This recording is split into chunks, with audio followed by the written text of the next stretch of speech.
Нар эрүүл мэндийн даатгалын үндэсний зөвлөлийн даатгуулагчийг төлөөлсөн гишүүн томилго талаар ярилцж байна. Ер нь улсын хурлын гишүүд маань бас энэ эрүүл мэндийн даатгалын үндэсний зөвлөл хэр зэрэг ач холбогдолтой их чухал гол шийдвэрүүдийг гаргадаг зөвлөлөө гэдэг дээр сайн ойлголттой болох хэрэгтэй. Тэгээд тэрэн дээр бид нар яг хяналтаа яг тавьж хэрэгжүүлэх зайлшгүй шаардлагатай учраас энэ чухал. Гэтэл өнөөдөр бараг ихэнх гишүүд нь буцаад гараа явчихж байна. Маш харамсалтай санагдаж байна надад. Эрүүл мэндийн салбарыг тоож ярьж сонсож байгаа хүмүүс байна уу?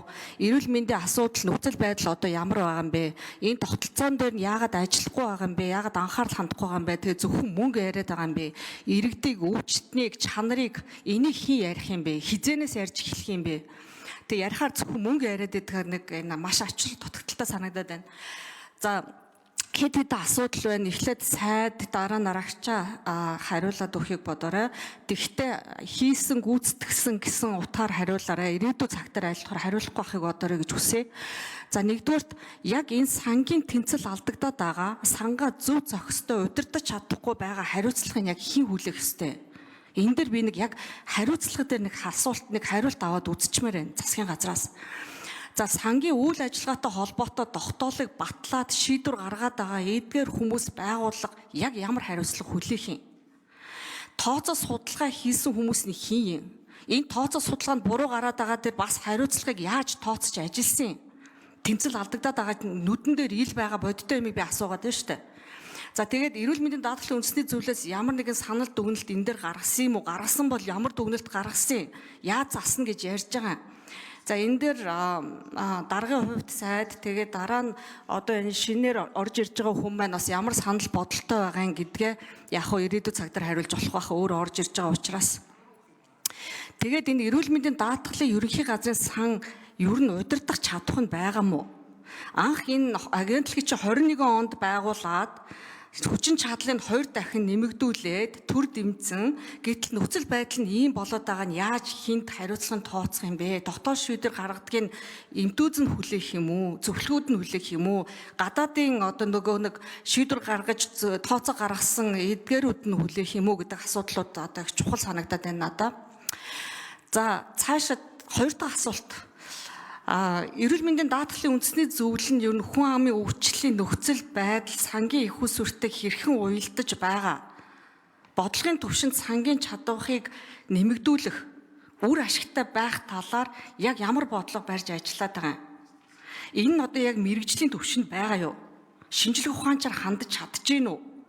Тэгээд ийм чадвартай ашиг сонирхолгүй хүмүүсээр энэ бага бүрдүүлж ажиллаж чадж байгаа юу?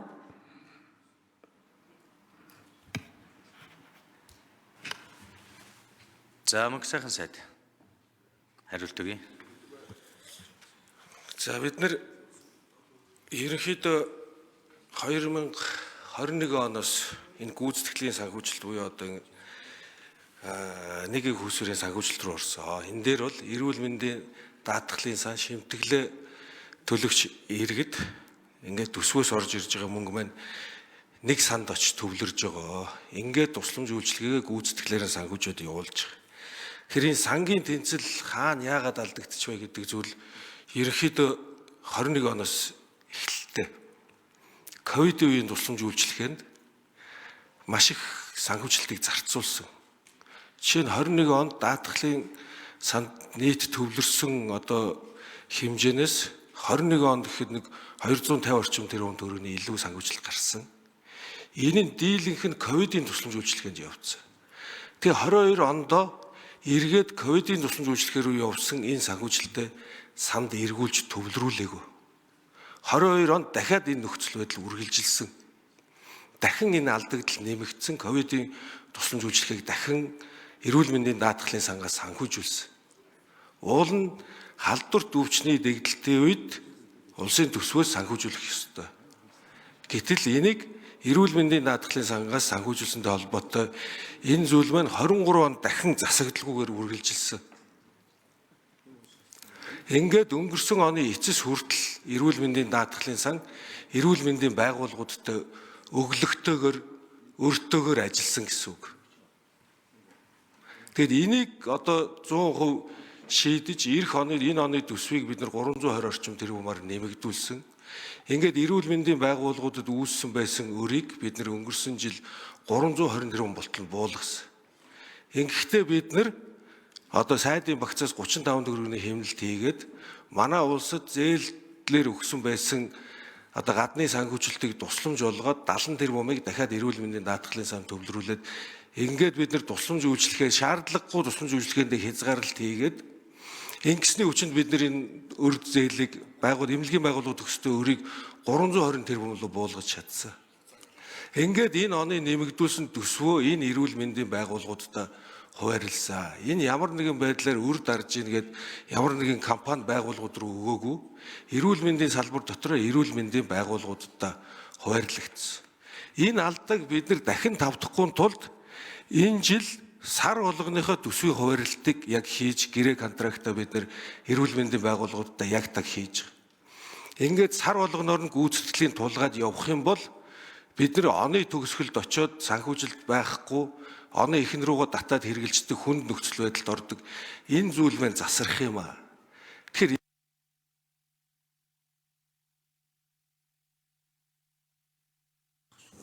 За мөнх сайхан сайд гүйцээж хариулъя. Тэгэхээр энэ жил бол эрүүл мэндийн даатгалын сангийн хувьд маш их чухал жил болоод байна. Өнгөрсөн 3 жил явж ирсэн энэ сангийн тэнцэл алдагдсан зүйлээ засаж залруулах энэ боломжийг бүрдүүлсэн жил болж байгаа. Учираас бид нэр санхүүгийн маш өндөр сахилга баттай байх ёстой. Тийм учраас энэ санхүүгийн сахилга батыг сахиулаад хуваарлтаа зөв хийгээд энэ дээрээ хяналт тавиад ирэхээр зарим нэг эрүүл мэндийн байгууллагууд маань зарим нэг хүмүүс маань даатгалын сан дампуурсан юм шиг мөнгөгүй болсон юм шиг ийм ойлголтуудыг ард иргэдэд төрүүлээд байгаамаа. Тэгэхээр эрүүл мэндийн даатгалын сан дампуураагүй санхүүгийнхаа хяналт зохицуулт үйл ажиллагаагаа сайжруулж байгаамаа. Тэгэхээр өнгөрсөн хугацаанд энэ сангийн тэнцэл 700 орчим тэрбумаар алдагдсан энэ зүйлийг одоо эргэж нөхөх юм бол зөв болно. Гэхдээ энэ шийдвэрүүдийг хэн гаргасан бэ? 21-22 онд энэ ковидын тусламж үйлчлэгийг эрүүл мэндийн даатгалын сангаас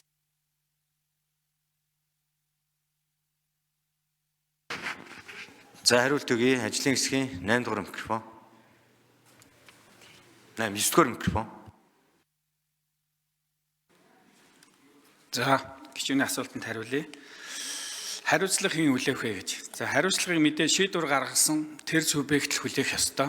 Гэхдээ миний хувьд ойлгож байгаа нь бол энэ хяналтын тогтолцоог одоо тусад нь бие даасан байдлаар бий болгож иж энэ хариуцлагыг хүлээх энэ одоо тайлан тэнцлийг зөв болгох тал дээр голлон анхаарах хэрэгтэй болов уу гэж бодож байгаа. Түрүүн бас ариун зайн гишүүн хэлсэн энэ хяналтын тогтолцоог бие даасан байдлаар бий болгох ёстой гэж. Энэ дээр би бас ариун зайн гишүүнтэй санал нэг байгаа. Тэгжвэж энэ ашиг алдагдал энэ тэнцлийг барих ийм боломжтой гэж нэгдүгürt харж байна. Ер нь бол одоо эрүүл мэндийн салбарын бодлого бол хүн амыг эрүүл байлгах гэдэг бодлого барих ёстой гэж харж байгаа. Тэгээ хүн амыг эрүүл байлгахын тулд өвчлийн хойноос хөөх биш, өвчлөөс урдсан сэргийлэх арга хэмжээ авч нийгмийн эрүүл мэндийн чанар хүртээмжийг нийт ард иргэдэд бас эрүүл мэндийн боловсрол олгох чиглэлээр илүү бас анхаарч ажиллах шаардлагатай болов уу гэсэн бодолтой байна. За даваа самбуугийн гаммаа гишүүн тодруулж сууя. За сайдын тайлбарыг ойлгож байна. Ковидтой холбоотой маш их зардал гарсан. Одоо энэс хойш энэ дээр анхаарч сар болгон гэрээ контрактын дагуу үр ашигтай сайн чанартай тусламж үйлчлэгээ үзүүлнэ гэж ярьж байна те.